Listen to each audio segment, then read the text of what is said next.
ఆకునూరి మురళి సమర్పించిన విద్యాశాఖ కమిషన్ ఎందు దానిపైన చాలా విద్యార్థి సంఘాలు అయితే ఆగ్రహం వ్యక్తం చేస్తున్నాయి. ఇప్పుడు మనతో మాట్లాడడానికి బీఆర్ఎస్వి స్టూడెంట్ లీడర్ జంగయ్య ఉన్నారు. అన్న చెప్పండి, మీరు ఇప్పుడు ఎందుకు విద్యాశాఖ కమిషన్ని మీరు ఎందుకు వ్యతిరేకిస్తున్నారు? ఈరోజు విద్యా కమిషన్ అనేది రిపోర్ట్ ఏ విధంగా ఇస్తుందంటే ఒక పేద విద్యార్థులకు వ్యతిరేకం ఉన్నది. విద్యా కమిషన్ రిపోర్ట్ రేవంత్ రెడ్డి మెప్పు కోసం ఉన్నది. ఈరోజు పేద ఉపాధ్యాయులకు వ్యతిరేకంగా ఉన్నది. అంటే ఉపాధ్యాయులకు జీతాలు పెంచొద్దా, పేద విద్యార్థులకు ఫీజు రింబర్స్మెంట్ ఇవ్వద్దా, పేద విద్యార్థులు చదువుకోవడానికి గురుకులాలు ఉండొద్దా? అంటే విద్యా కమిషన్ రిపోర్ట్ ఏం చెప్తా ఉన్నది? పేద విద్యార్థులను అనగదొక్కాలనుకుంటుందా? ఓన్లీ రేవంత్ రెడ్డి కనుచనాల్లో ఈరోజు పేద విద్యార్థులను, ఉపాధ్యాయులను, అదేవిధంగా గురుకులాలు చదువుతున్న విద్యార్థులను పట్టించుకోవద్దనే ఉద్దేశంతో మాత్రం ఈరోజు విద్యా కమిషన్ రిపోర్ట్ ఇచ్చింది. కాబట్టి మేము ఇదే విద్యా కమిషన్ ఈరోజు ఆర్ట్స్ కాలేజీ సాక్షిగా బీఆర్ఎస్ ఆధ్వర్యంలో చింపివేయడం జరిగింది.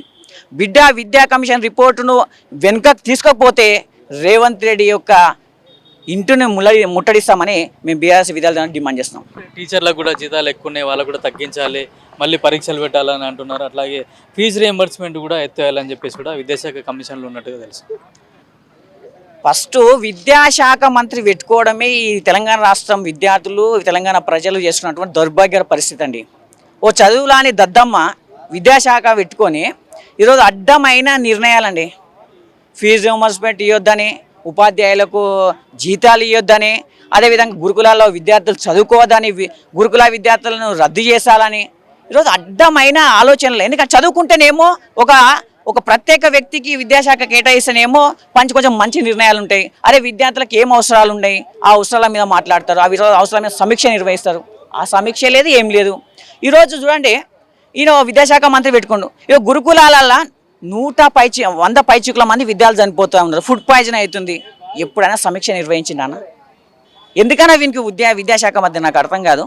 అసలు నేను ఒకటి నాకు ఏమనుమానం వస్తున్నా అంటే, కాంగ్రెస్ ప్రభుత్వంలో ఎవరికి అసలు శాఖ పరిపాలించడం వస్తుందా రాదా? అరే విద్యాశాఖ రేవంత్ రెడ్డి దగ్గరనే, హోంశాఖ రేవంత్ రెడ్డి దగ్గరనే, మున్సిపల్ శాఖ రేవంత్ రెడ్డి దగ్గరనే, సీఎం ముఖ్యమంత్రి పదవి రేవంత్ దగ్గరనే. అదే మా కాంగ్రెస్ పార్టీలో పనిచేస్తున్న నాయకులకేమో సిగ్గు శరం ఏమైనా ఉన్నదా? అరే నాయన మీరు పరిపాలించారా? అరా మీకు వద్దా అరా శాఖలు? నాకు అర్థం కాదు.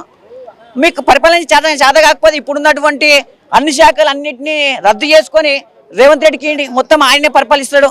మరి మీరు ఉండేందుకు దండుగా.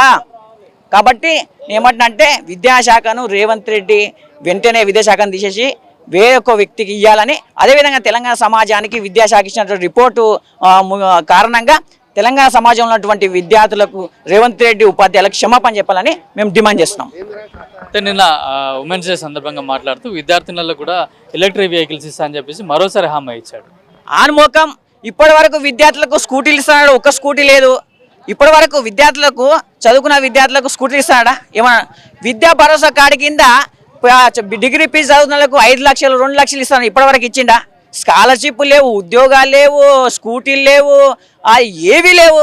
నీ అమ్మ వాడిని మాటలు ఇవ్వండి నమ్ముతారా బాబు? తెలంగాణ సమాజంలో 6 గ్యారంటీలు 420 హామీలు ఇచ్చి అక్కడ ప్రజలను మోసం చేసిండు. ఇక్కడ విద్యార్థులకు సంవత్సరానికి 2 లక్షల ఉద్యోగాలని, ఫీజు రియంబర్స్మెంట్ అని, స్కూటీలని ఏమో మా అడ్డమైన హామీలు ఇచ్చి ఇక్కడ విద్యార్థులను మోసం చేసిండు. మరోసారి కూడా హామీ ఇచ్చింది కదా విద్యార్థులకు, మరోసారి నేను మళ్ళీ ఎలక్ట్రిక్ వెహికల్స్ ఇస్తా అని చెప్పి నిన్న హామీ ఇచ్చాడు. రేవంత్ రెడ్డి అంటేనే మాయగాడండి. రేవంత్ రెడ్డి అంటే మోసగాడు. రేవంత్ రెడ్డి ఏం చేస్తాడు అంటే మాయ మాటలు చెప్తాడు.